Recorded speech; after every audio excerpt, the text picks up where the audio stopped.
Kapolres Subuh Salam turun langsung memberikan sembako ke warga yang terdampak banjir.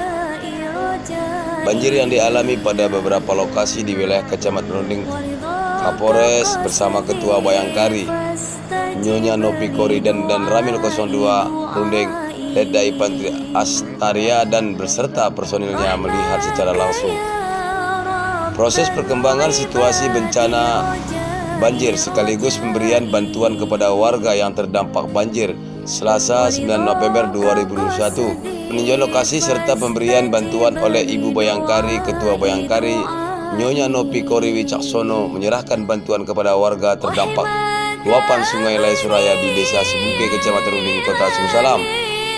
Tujuan kegiatan tersebut meninjau lokasi luapan Sungai Lai Suraya, penyerahan bantuan sembako kepada masyarakat Desa Sibungke, meningkatkan kebersamaan dan kepedulian Polri terhadap masyarakat yang terdampak banjir. Pemberian bantuan sembako yang diserahkan secara simbolis kepada warga dilaksanakan di Desa Panglima Sahman, Kecamatan Runding, Kota Subuh Salam. Adapun bentuk bantuan yang diberi serahkan antara lain beras, air mineral, mie instan, bingkisan dari Ketua Bayangkari.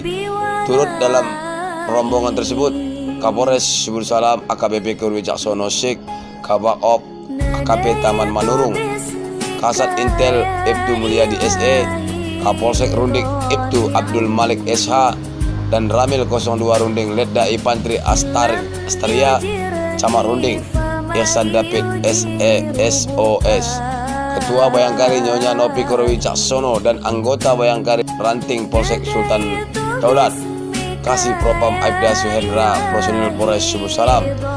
Setelah itu seluruh personil Polres Subuh Salam memberikan himbauan agar tetap waspada terhadap banjir. Barang-barang berharga agar dijadikan sesuatu dan diletakkan di tempat yang mudah dijangkau, agar menjaga anak-anak kecil agar jangan sampai ada yang hanyut, ungkapnya.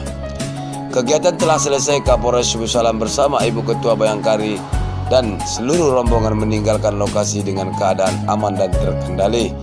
Sahbudin Padang, Agaranews.com melaporkan dari Subuh Salam, Aceh.